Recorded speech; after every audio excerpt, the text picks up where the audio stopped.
Bueno, muy bien, como decía Vero, ya está el senador Mario Vergara con nosotros, porque la bancada del Frente Amplio realizó una reunión, hizo una presentación de medidas que están enfocadas en buscar de alguna manera atenuar o mitigar el impacto que está teniendo la crisis por la pandemia de COVID-19 en nuestro país desde el punto de vista económico y también social. Vamos a conversar con Vergara sobre los detalles de estas propuestas. ¿Cómo le va? Buen día.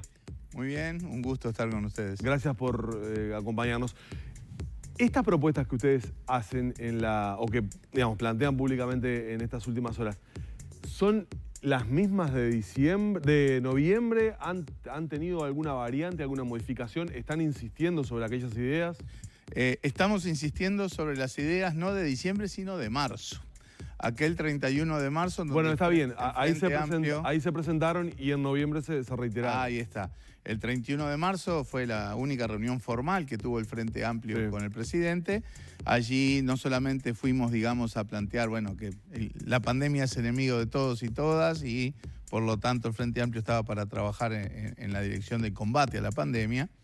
Y a su vez ahí se presentó un conjunto de medidas, sobre todo no tanto en el área sanitaria, sino atacando las consecuencias económicas y sociales de la pandemia, que ya preveíamos desde aquel momento y que, bueno, lamentablemente después, con la mayor duración prevista de la pandemia, se están notando cada vez más en la economía y en la sociedad.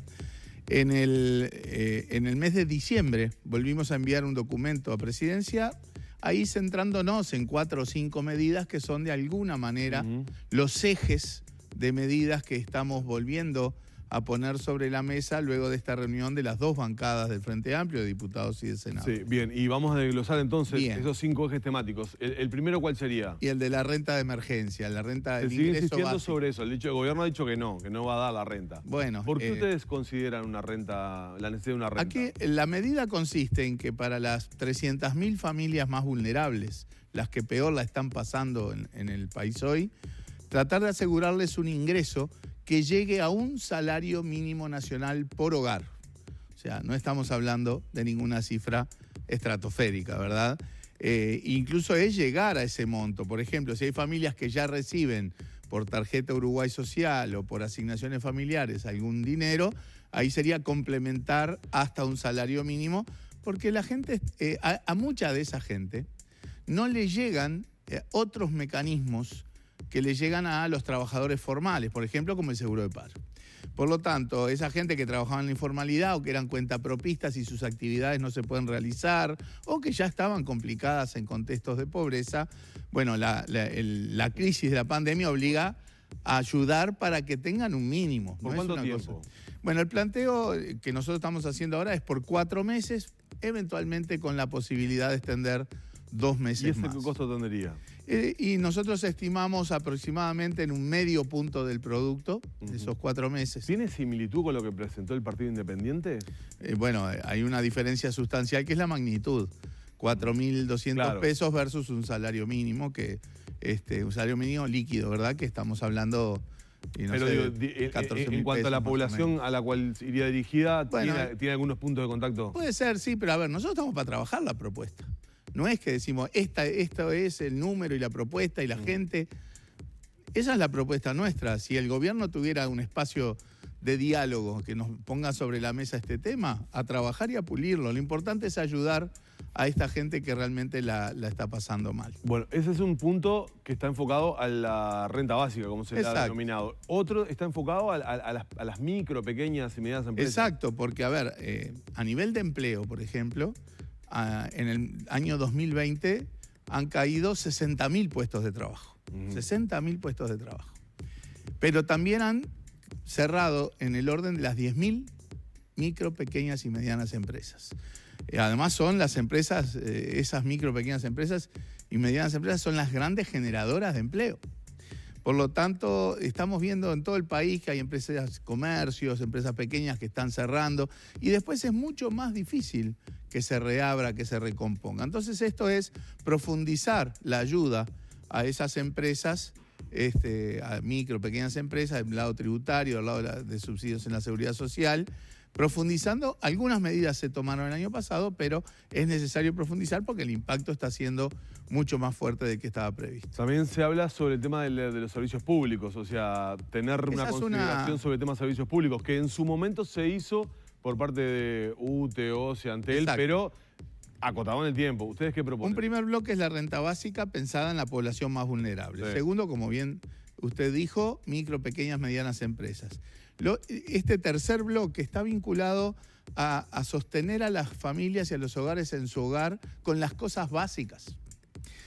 Por ejemplo, creemos que este no es momento donde se lleven adelante desalojos y lanzamientos. No queremos, en el medio de la pandemia, que haya familias con sus hijos, sus hijas en la calle y que no se corten los servicios básicos, el agua, la electricidad, ¿verdad? O sea, ese tipo de medidas, como bien usted dijo, algo se hizo el año anterior, esto tenemos que continuarlo y profundizar. ¿Dicen de profundizar eso? Sin duda, sin duda. Bien, ¿qué otro eje temático? Bien, un cuarto eje es el de flexibilizar aún más y extender los seguros de desempleo, justamente por la extensión de la pandemia, ¿verdad? ¿Bajo el régimen que tienen actualmente? Básicamente sí, con alguna variante. Mieres adelantó que probablemente se haga eso. Y bueno, bienvenido, bienvenido. Estos cuatro bloques, digamos que están pensados como en la situación actual y la necesidad de reforzar la economía, porque el ingreso de emergencia, la ayuda a las pymes para que no cierren y demás, tiene que ver con también sostener económicamente el funcionamiento del mercado interno, que es el gran generador de empleo, y la situación social. Todo este bloque, en nuestra visión, y además con el horizonte que ahora de alguna manera da la llegada finalmente de la vacuna, etcétera, nosotros estamos pensando en un costo integral, incluida la renta de emergencia, de orden de 1 punto del producto. O sea, sería todo este paquete de estos 4 ejes de medidas, tendría un costo directo, inmediato, de 1 punto del producto, pero con los beneficios que eso también trae. Y hay un quinto eje de medidas que nosotros entendemos imprescindible y que también planteábamos en el mes de marzo, que es pensando en la reactivación económica y en el empleo, que es el de adelantar obra pública o estímulo a la obra privada en infraestructura y en vivienda. O sea, no estamos planteando inventar cosas para hacer, ¿verdad?, sino las mismas cosas que están en los planes del Ministerio de Transporte y Obras Públicas, en el Ministerio de Vivienda para los próximos años. Bueno, adelantar una parte de eso en el entorno de 1 punto del producto, decimos nosotros, para hacerlo en 2021, que es cuando realmente necesitamos reactivar empleo. Para dinamizar la economía, para reactivar el empleo. Y eso va a generar decenas de miles de trabajo, va a dinamizar el comercio, comercios locales, y por lo tanto también va a tener un buen impacto, no solo en el empleo, sino también para las micro, pequeñas empresas.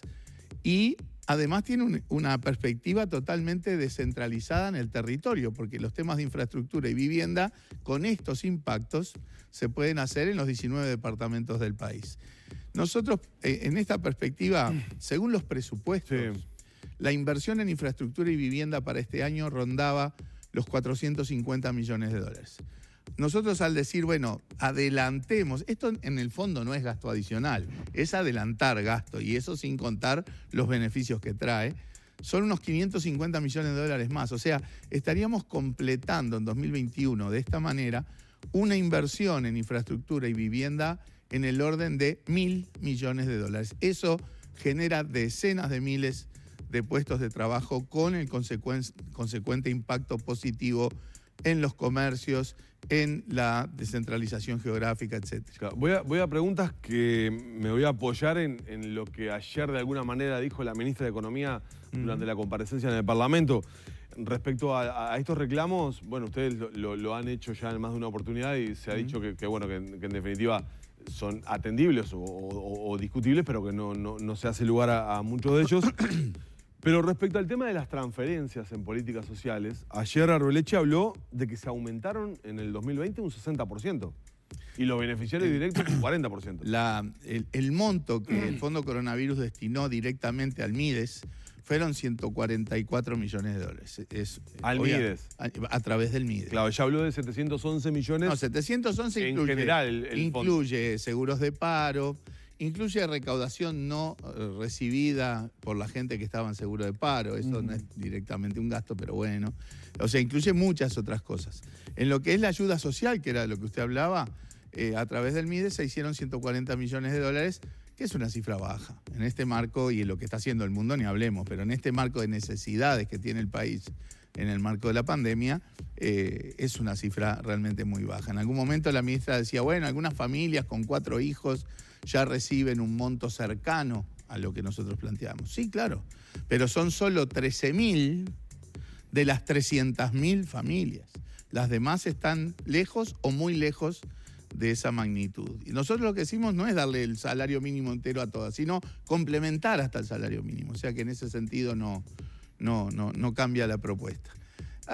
A ver, el planteamiento, la respuesta central a lo que nosotros estamos proponiendo es un tema del financiamiento. El Estado uruguayo está en condiciones perfectamente de financiar. Eso quería preguntar, ¿cómo se financia y qué impacto puede tener el déficit? Porque, digamos, el déficit, ayer la propia ministra dijo, en agosto, cuando nosotros planteamos un presupuesto y pensamos el presupuesto que le llevamos al Parlamento, teníamos una perspectiva que esa perspectiva empeoró por la situación del COVID. Vamos a tener un mayor déficit del esperado. El gobierno estuvo muy cerrado a la discusión, porque el déficit se presentó en agosto, pero se terminó de votar a mitad de diciembre, en donde la perspectiva de la pandemia ya estaba clara, ya había habido un recrudecimiento de la pandemia, ya se sabía que la temporada turística iba a ser muy mala, ya se sabían un montón de estos aspectos. ¿Pero hay espalda para seguir endeudando? No cabe duda de eso. En primer lugar, no se puede razonar el déficit como si estuviéramos en un tiempo normal. Estamos en medio de una crisis. Eso es lo que está haciendo el mundo. Déjeme dar 2 datos del mundo.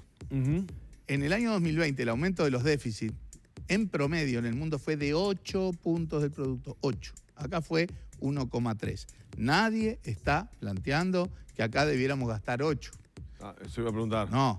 Bueno, Cabildo Abierto propone gastar 4. Sí, 4 y ya nos parece... 4, pues ya, pues porque además viene acompañado con el discurso de si se pierde el grado de inversión no importa, lo cual es una gran eso lo dijo Manini, pero irresponsabilidad. Ya le retrucaron de que eso no eso corría. Era muy y era para la tribuna, además, porque Manini plantea esto un mes y medio después de haber votado un presupuesto que iba en la dirección enteramente contraria. Pero nosotros estamos planteando un punto... A ver, cuando uno ve el mapa del mundo, Uruguay está en un triste lugar en cuanto al esfuerzo que se ha hecho contra la pandemia. Un 1,3 versus 8 en promedio, versus 5,5 en promedio en los países de ingreso medio como Uruguay.